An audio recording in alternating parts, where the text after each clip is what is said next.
Hermanos, antes de ir al sermón de hoy, mientras estaba sentado y participaba del culto, sentía calor, pues no sé ustedes. ¿Sí? Bueno, la Biblia dice que eso es así, ¿sabían ustedes? Pensaba en eso y dije, bueno, voy a compartir esto con los hermanos porque hoy que hace calor, después en invierno hoy que hace frío, ¿no es cierto? Bueno, miren, esto es una promesa bíblica. Génesis 8:22 dice que mientras la tierra permanezca, no faltarán la semilla o la sementera y la siega, o sea, segar, cosechar, ni el frío, ni el calor, ni el verano y el invierno, ni el día y la noche. ¿Eso qué quiere decir? Que en verano hace calor y que en invierno hace frío. Para que ustedes sepan. Bueno, seguimos hoy día con el segundo sermón de la serie de verano, Los Milagros de Jesús. En este caso en el Evangelio de Juan. Hoy día vamos a poner atención en Juan capítulo 2. Juan capítulo 2, versos del 1 al 11. Evangelio de Juan 2, versos del 1 al 11.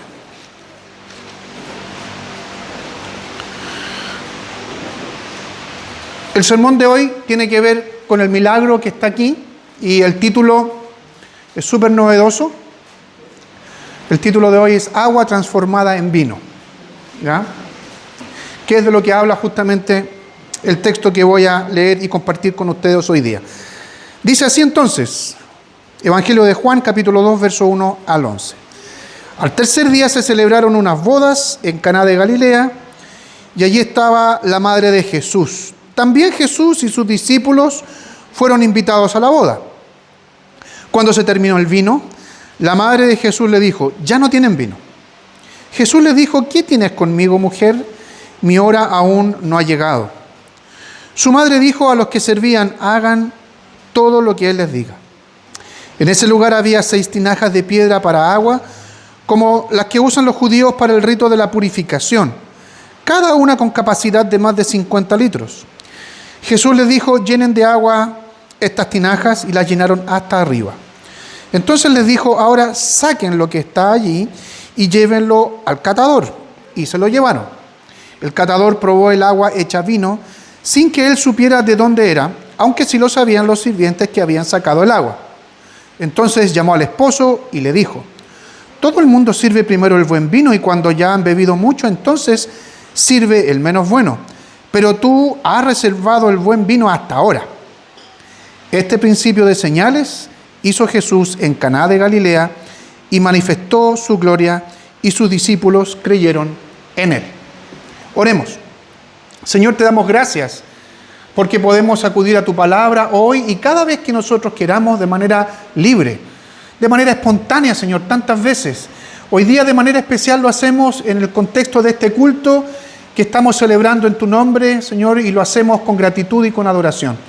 Te pedimos, Señor, te rogamos, tengas misericordia de nosotros y que tu Santo Espíritu pueda ayudarnos, no solamente a poner atención, no solamente a estar concentrados, a no quedarnos dormidos, sino también, Señor, a hacer propia esta palabra tuya y a ponerla por obra.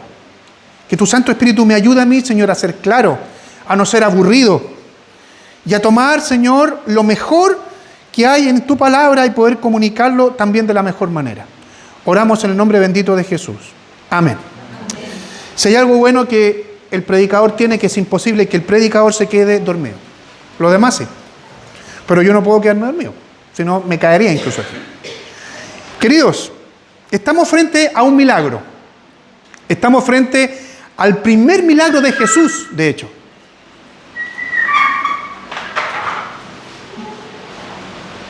Vamos a esperar que... pues si no, no me van a poner atención acá.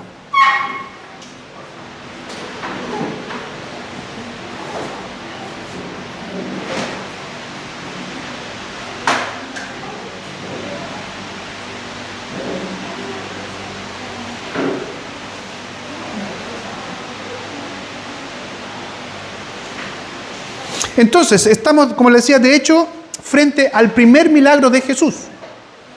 Dice el texto que acabo de leer, el verso 11, el último que leí, este principio de señales, ¿se acuerdan que yo les decía el mensaje introductorio de la semana pasada, que especialmente en el Nuevo Testamento la palabra que nosotros tenemos traducida como, que nosotros traducimos como milagro en realidad, es lo que el Nuevo Testamento usa como señales o como portento o como maravillas.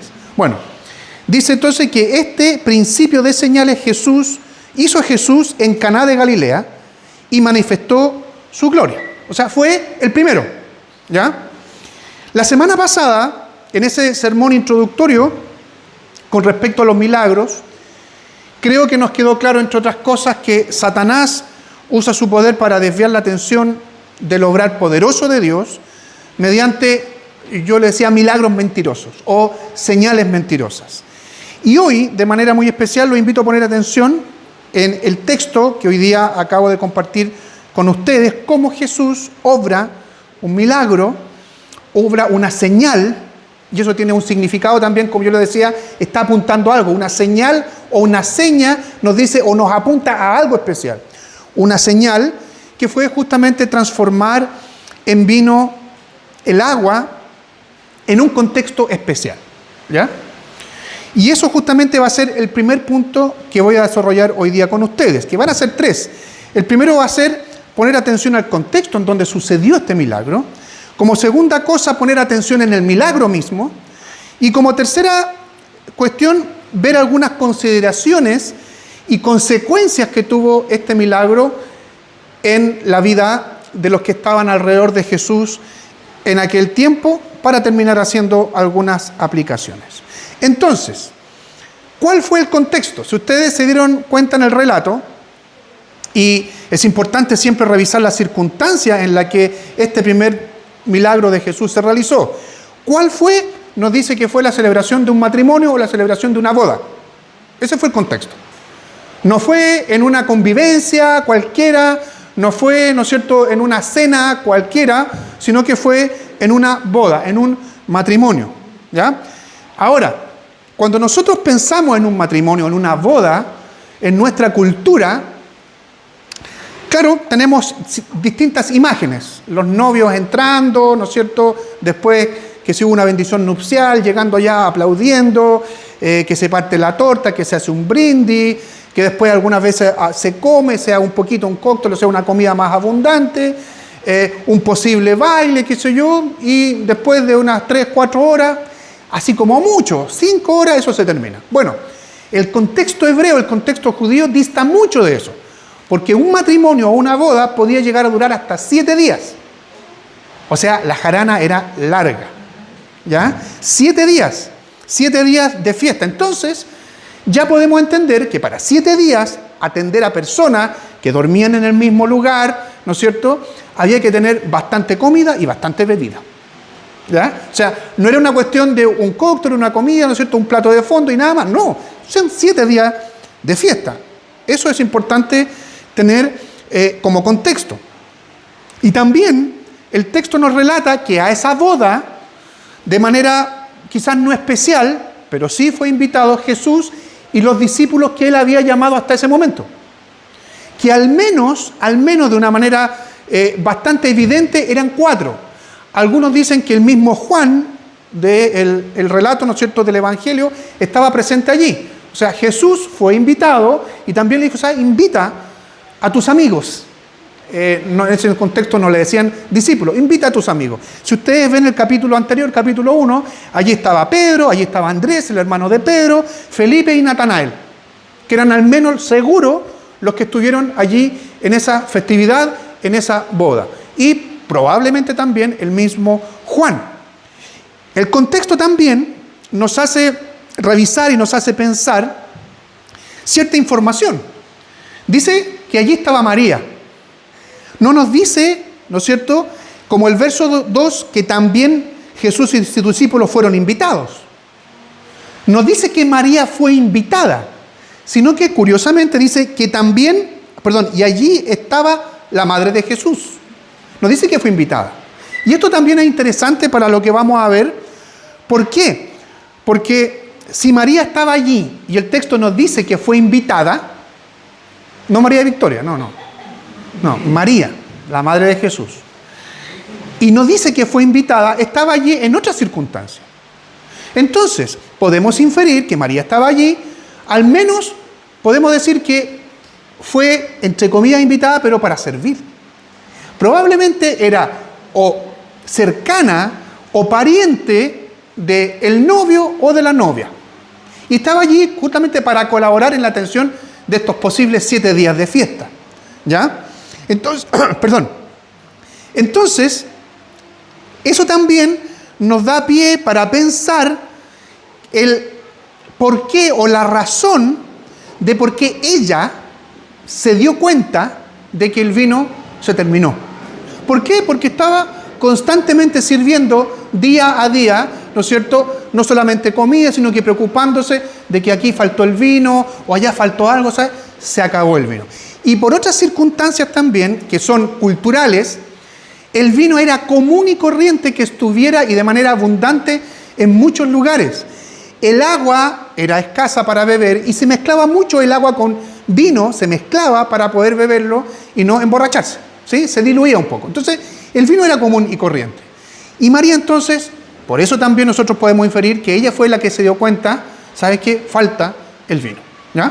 Porque estaba sirviendo. Tenemos entonces el contexto, que ya nos ayuda mucho para entender lo que pasa después, que es el segundo punto que vamos a revisar hoy, que es el milagro mismo. El milagro consistió en que Jesús transforma agua en vino. Pero no cualquier vino. Según el relato, fue un vino de muy buena calidad. Lo más probable, hermanos, es que quizás sea el mejor vino que nadie haya tomado, que nadie haya bebido nunca. Dice aquí que era buen vino, pero no me imagino cualquier vino que Jesús mismo haya transformado, ¿no es cierto?, agua en vino. No me imagino que sea cualquier vino. Bueno, fue un vino de muy buena calidad. Como yo les comenté anteriormente, la que se dio cuenta que el vino se acabó fue María, la madre de Jesús. ¿Y qué sucede? Ante esta necesidad, o sea, era una necesidad imperiosa, las personas no tenían que beber. Ante esa necesidad, ella se acerca a Jesús para comunicarle el asunto. Jesús responde a esto. Y pareciera, en primera instancia, que la respuesta de Jesús no es muy amable. ¿Qué tienes conmigo, mujer? Mi hora aún no ha llegado. No sé si usted, tanto cuando lo leen como lo están escuchando ahora, pareciera que no es muy amable Jesús con su mamá. ¿Qué tienes conmigo, mujer? Mi hora aún no ha llegado. Por otro lado, al parecer también, la solicitud de María a Jesús indica que ella esperaba algo extraordinario de parte de él. O sea, Jesús, se acabó el vino. No, al parecer, María no esperaba que Jesús se juntara con sus discípulos y fuera a comprar vino. Al parecer, María, al comunicarle esto a su hijo, sabiendo quién era, esperaba María algo extraordinario. Ahora, si nosotros comenzamos a aterrizar estas cosas, ¿ya? Y comenzamos a mirar toda esta cuestión, lo que está sucediendo de manera mucho más amplia, con respecto a la respuesta de Jesús y a la expresión, ¿qué tienes conmigo, mujer? O la expresión mujer a su mamá, no debemos pensar que Jesús está siendo poco amable o está quizás dando un paso más allá, faltándole el respeto a su mamá. ¿Saben por qué? Recordemos las palabras de Jesús en una situación crítica, en una situación angustiante, en una situación literalmente agónica, en la cruz. ¿Se acuerdan cómo se refirió a su mamá, mirando a su mamá y a Juan, el mismo Juan de aquí, cuando estaba en la cruz? ¿Cómo le dice? Mujer, ahí está tu hijo. O sea, la traducción que nosotros tenemos acá y lo que Jesús expresó no era una falta de respeto, sino que se estaba refiriendo de una manera, podríamos decir, muy seria a su mamá en el momento de su propia muerte. Mujer, ahí tienes a tu hijo. Y también le dice al discípulo, ahí tienes a tu mamá, ahí tienes a tu madre. ¿Ya? Entonces, con este simple hecho, con esta simple revisión un poco más amplia del mismo Evangelio de Juan, porque esta cita está en Juan capítulo 19, verso 26, Jesús entonces aquí cuando le dice, ¿qué tienes conmigo, mujer? no es que le está faltando el respeto a su mamá, sino que lo que está diciendo está hablando de una manera bastante seria de lo que está sucediendo ahí y de lo que la mamá o la madre le estaba pidiendo, ¿ya? Ahora, con respecto al resto de la frase, lo que está sucediendo ahí, sin lugar a dudas hay tensión. No podemos decir que es una conversación así, podríamos decir, liviana. O sea, se había acabado el vino. Y María va a Jesús y le dice, se acabó el vino. ¿Ah? Está, digamos, con una solicitud apremiante, ¿ya? Ahora, ¿qué pasa con la frase que está antes de eso, de la palabra mujer? ¿Qué tienes conmigo? Hay otras traducciones que nos pueden ayudar un poco para poder entender esto. Miren, hay una versión que dice, hay una traducción que dice, eso, que se acabó el vino, eso, ¿qué tiene que ver conmigo? ¿Ya? Hay otra que dice, ese problema no es nuestro, que se haya acabado el vino. Y hay otra que quizás es un poco más arrojada, diría yo, según mi opinión, ¿qué nos importa a mí y a ti esto? ¿Ya? Ahora, ¿cuál es la idea general detrás de esto? Se acaba el vino, es un problema. ¿Para quién es un problema? ¿Es un problema para Jesús estrictamente? No lo es. ¿Estrictamente es un problema para María? Quizás un poquito. El problema mayor son para los organizadores de la fiesta, son para los anfitriones. Entonces, pareciera hasta aquí, pareciera, como le digo, que Jesús está diciendo, ¿y yo qué tengo que ver en esto? ¿Y tú, mamá, qué tienes que ver en esto? Ahora, lo importante, y cómo se comienza a cerrar el asunto de la tensión antes que suceda el milagro, pero en el mismo contexto, es que esto no termina ahí. Las palabras de Jesús no terminan ahí, sino que agrega, mi hora aún no ha llegado. O sea, no es que le echó una pachotada, como ya lo estamos descartando, a su mamá, sino que Jesús argumenta, junto con esto, mi hora aún no ha llegado. ¿Qué quiere decir Jesús con esto? El momento de manifestar mi poder extraordinario, o de obrar un milagro, o de obrar una señal, no ha llegado aún. O mi hora para trabajar un milagro, o este milagro que tú piensas, no ha llegado. Es decir, Jesús te está diciendo, a mí no me apura nadie. Aquí no hay apuro, nadie viene a apurarme a mí. ¿Ya? No que Jesús se esté ahora manifestando indolente, por ejemplo, con los novios, o con los organizadores de esa fiesta, de la boda. No. Sino, más bien que su actuar milagroso aún no estaba en el tiempo determinado por él y determinado por su padre. Eso es lo que está diciendo Jesús. Y eso es lo que le quiere transmitir también a su mamá. ¿Ya? El tiempo lo decide mi padre y lo decido también yo. El trasfondo entonces es que, puntualmente, Jesús no va a actuar a sugerencia de su mamá. Ni siquiera de su mamá, además. Porque muchos piensan y muchos creen aquí que María aún tenía injerencia sobre Jesús. Jesús ya era adulto. Al menos acá podemos acercarnos o podemos inferir que ya tenía los 30 años. Porque sabemos que el ministerio de Jesús fue un ministerio muy breve. 3 años. Falleció cuando tenía 33. Entonces ya podemos decir que aquí Jesús al menos tenía 30 o lo iba a cumplir. Entonces, lo que estamos entendiendo, o lo que debemos entender de estas palabras antes que suceda el milagro, es que Jesús está diciendo, a mí nadie me apura. ¿Ya?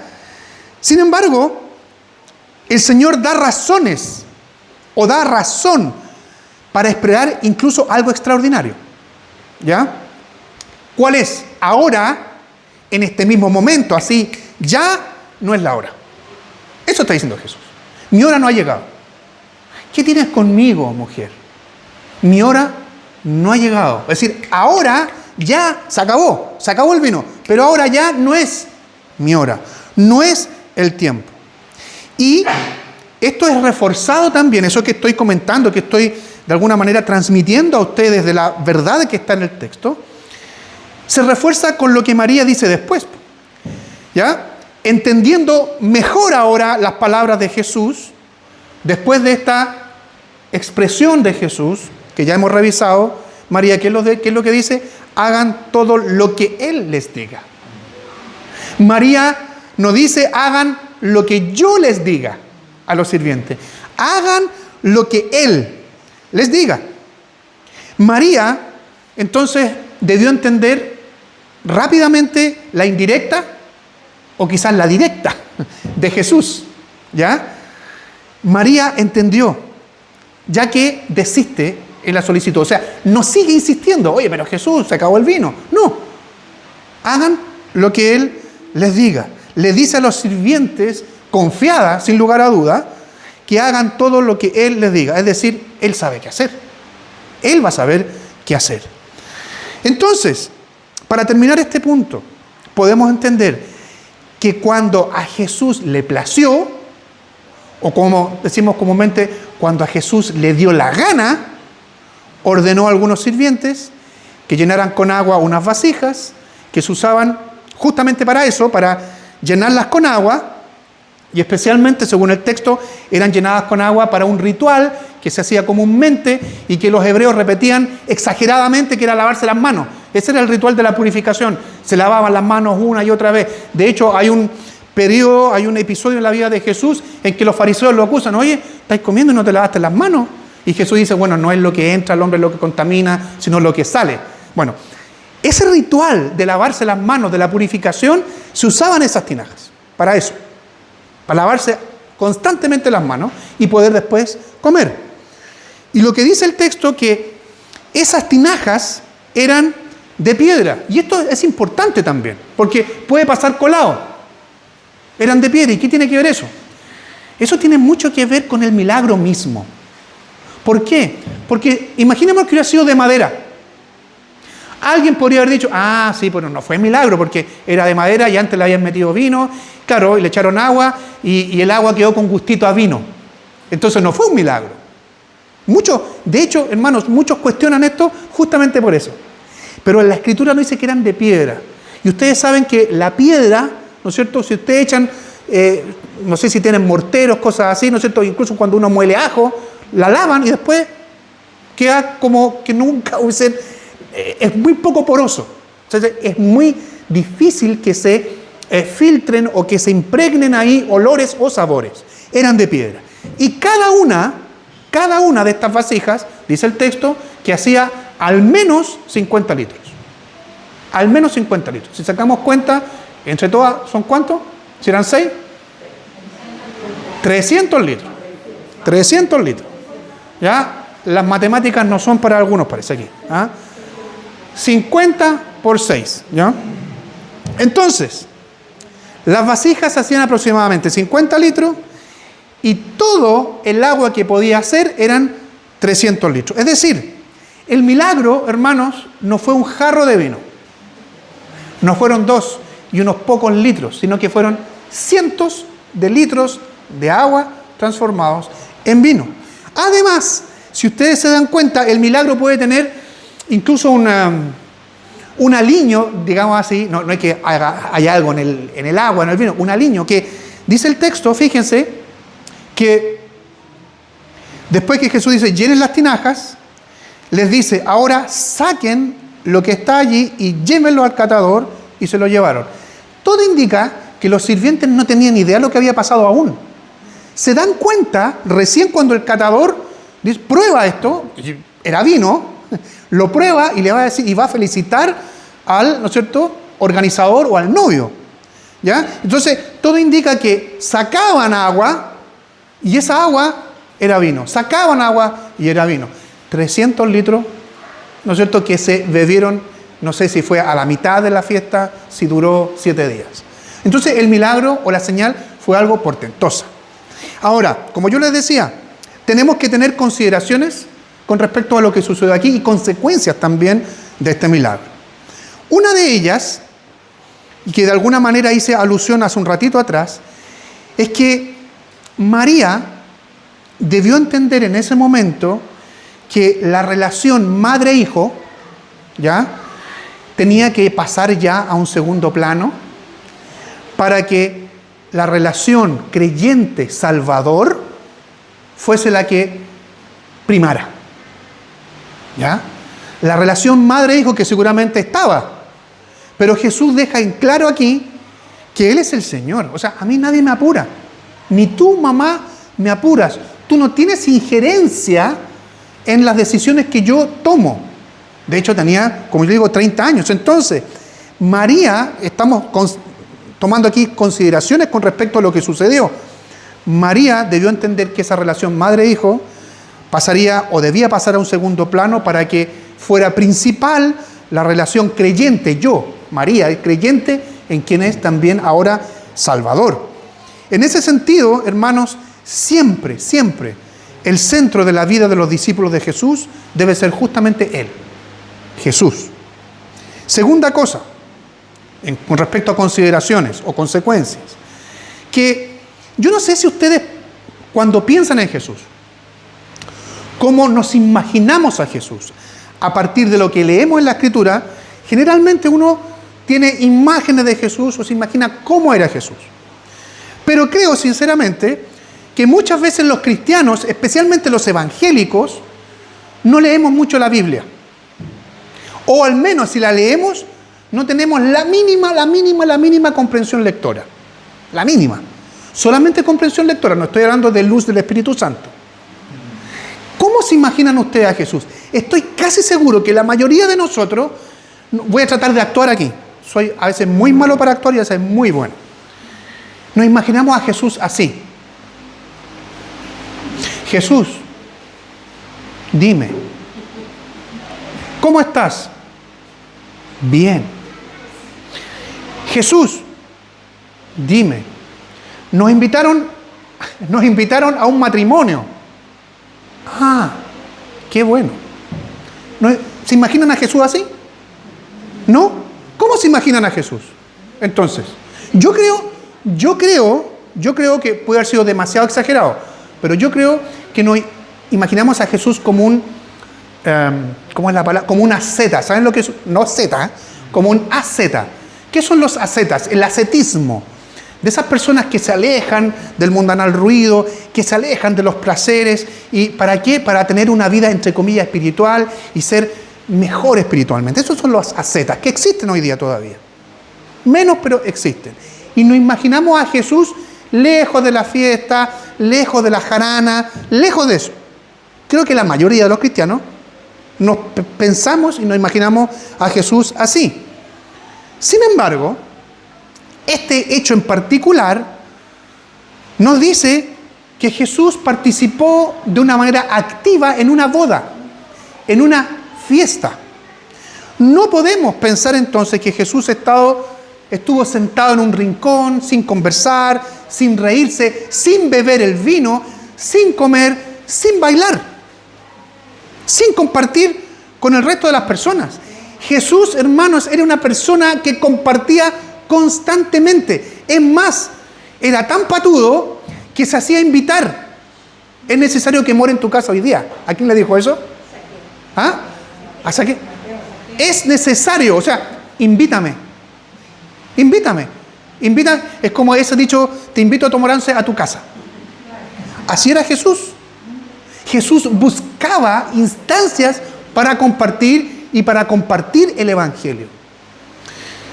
¿De dónde sacó esto?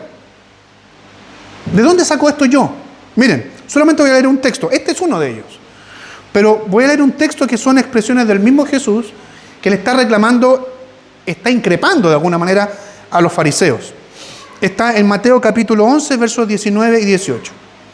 ¿Y qué le dice Jesús a los fariseos? Porque vino Juan era su pariente, Juan Bautista.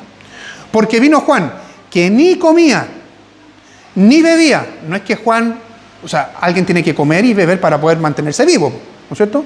No se está refiriendo a no comer y no beber, sino que Juan no andaba en las fiestas y Juan no bebía vino tampoco, ni sidra, como dice la Escritura, ¿ya? Entonces, porque vino Juan, que ni comía ni bebía, y dicen que tiene un demonio, luego vino el Hijo del Hombre, se está refiriendo a él, que come, bebe, y lo califican como glotón y como borracho, y de ser amigo de cobradores de impuestos y de pecadores. O sea, ¿qué es lo que está diciendo la Escritura aquí como un texto anexo a esto? ¿No es cierto? Que el que era zeta, podríamos decir, el que era quitado de bulla, el que no participaba de las fiestas, el que no bebía vino, el que conversaba muy poco con las personas, era Juan, no era Jesús. De hecho, Jesús lo apuntaban con el dedo y decían, ¿saben qué? Tú eres un glotón y eres un borracho. ¿Por qué? Porque sabían, mira, hay una fiesta allá, hay un matrimonio allá, ¿y quién salió de ahí? Jesús. Y salió con sus discípulos. Después, a la semana siguiente, hubo en este otro lugar una fiesta, ¿y a quién vimos salir de ahí? A Jesús. O sea, este es un borracho y este es un glotón. Jesús, podríamos decir, sin temor a equivocarnos, pasaba de fiesta en fiesta. Increíble, ¿no es cierto? Pero así era Jesús. Ahora, como consecuencia directa, y con esto termino la exposición para ir derechamente a las aplicaciones. Las consecuencias directas de este milagro de Jesús fueron al menos dos, y que son textuales allí en el verso 11, que dice que la gloria de Cristo fue manifiesta y sus discípulos creyeron en él. Verso 11. Este principio de señales hizo Jesús en Caná de Galilea y manifestó su gloria y sus discípulos creyeron en él. Dos consecuencias de transformar el agua en vino. 300 litros, al menos. ¿Qué significa esto? Muy brevemente, ¿qué significa esto de que Cristo manifestó su gloria? Como se lee en el relato del nacimiento de Jesús, y vimos su gloria. El verbo se hizo carne. Después dice, y vimos su gloria, gloria como el unigénito del Padre, lleno de gracia y de verdad. ¿Qué significa esto? Que se manifestó todo el poder de Dios en Cristo Jesús. O sea, no todo, pero se manifestó el poder glorioso. Es decir, eso fue notorio, eso brilló. Nadie quedó ajeno a un milagro que ocurrió allí. Y la segunda consecuencia es que sus discípulos creyeron en él. Y alguien podrá decir, chuta, ¿los discípulos no creían en él? ¿Y por el milagro creyeron en él? No, sino que ya tenían fe. Y este milagro, ¿qué es lo que hizo? Que su fe se fortaleciera, que su fe se mantuviera más firme aún. Los discípulos, ¿quiénes fueron los discípulos de Jesús? ¿Quiénes eran al menos los que él había llamado? Porque podríamos considerar, sin lugar a duda, a María aquí también como una discípula. Pero de manera muy especial, Natanael, Pedro, Andrés y Felipe, y probablemente Juan también, como yo le decía, su fe fue más firme, su fe fue más grande aún, porque estaban viendo un portento o una señal obrada por Jesús. ¿Sí? Ahora, ¿cómo aplicamos esto, hermanos, hoy día? Nosotros hoy día ¿hoy día es 9? ¿10? Chuta, 11. Me hizo mal el año nuevo. A ver, sí, 11. 11 caluroso de enero. ¿Cómo aplicamos esto hoy día? Bien, primera cosa. Si bien María fue un tanto arriesgada al hablar a Jesús con un dejo autoritario, en ese mismo sentido quizás nosotros muchas veces, hermanos, pecamos de arrogancia ante el Señor diciendo, Señor, cuando oramos, Señor, me falta plata. Señor, me falta salud. Señor, me falta trabajo. María se acercó a Jesús así. Falta vino, se acabó el vino. Y nosotros, muchas veces, podemos llegar a pecar de esta manera diciendo cosas como las que expresé. Y así como a María el Señor nos contesta hoy día, ¿qué tienes conmigo? ¿Qué tienes conmigo, Sofía? ¿Qué tienes conmigo, Cristóbal? ¿Qué tienes conmigo hoy aquí? ¿Me estás urgiendo a mí? Nos dice Jesús, ¿me estás apurando? ¿Me estás diciendo, ya, po, haz algo? Yo sé, yo conozco, dice Jesús, el tiempo en que debo actuar. No dejemos de poner, hermanos, delante del Señor nuestras necesidades. No estoy diciendo eso. Pero cuidado con la actitud con la que vamos delante del Señor. Tristemente hay muchos que predican y enseñan, usted tiene que ir al Señor y pedirle y reclamarle. Lo que comúnmente se dice, decrételo delante del Señor. Hermanos, Jesús, podríamos decir, no le aguantó ni así un pelito a María. ¿Por qué le va a aguantar a usted? ¿Por qué me va a aguantar a mí? ¿Me falta plata? ¿Me falta salud? No. No, tenemos que hacerlo, pero en humildad, con mucha humildad. Y diciendo además que confiamos en su soberana voluntad y en sus tiempos, aprendiendo a descansar en Él. Tú, Señor. De hecho, María lo aprendió. Hagan lo que Él les diga. Hagan lo que Él les diga. Insisto, ¿eso significa que no podemos ir y no debemos ir delante del Señor con nuestras necesidades, con nuestras angustias? No, debemos hacerlo. Pero cuidado cómo lo hacemos. Segunda cosa. Jesús, como ya vimos, disfrutó de lo que se conoce como los placeres temporales en este lado de la eternidad. Bebida, comida, fiesta. Como le expliqué, incluso fue criticado como un borracho. Y de pasar de fiesta en fiesta, ser un glotón y ser un borracho. Él, Jesús, supo disfrutar sin pasar los límites de la temperancia. ¿Qué significa temperancia? Moderación o sobriedad. Jesús disfrutó del vino, sí. Jesús disfrutó de un asado probablemente, sí. O de otras comidas, sí. En esta, como en todas las circunstancias de nuestra vida, entonces, hermanos, debemos mirar a Jesús y aprender de Él. Entonces está la pregunta: ¿cómo disfrutamos de la comida y de la bebida? ¿Lo hacemos con moderación? ¿O como decimos vulgarmente, se nos pasa el tejo? ¿Nos invitan a un asado, comemos y después tomamos y quedamos borrachos? Jesús no fue así. Jesús disfrutó de un rico asado con sus amigos. Jesús disfrutó en esta fiesta. No le importó, había falta de vino y transformó agua en vino. 300 litros de vino. Pero Jesús no andaba borracho. Ni sus discípulos tampoco, porque lo miraban a Él y querían imitarlo a Él. La pregunta es, ¿qué pasa con nosotros hoy día? Estamos aplicando el texto. Estamos aplicando esto a nosotros. ¿Qué pasa con nosotros? ¿Nos invitan a un asado? Ah, ya qué bueno, porque va a haber copete. Y le voy a poner, como se dice, entre pera y bigote.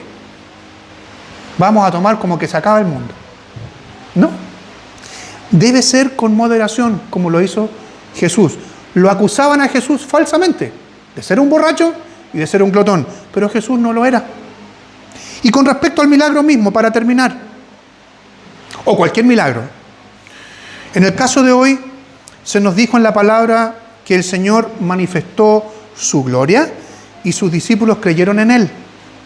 En este sentido, si al Señor le place obrar milagros en nuestro tiempo, como lo ha hecho, lo hará al menos con dos de estos objetivos: seguir mostrando su gloria y para que nuestra fe sea afirmada o sea afianzada.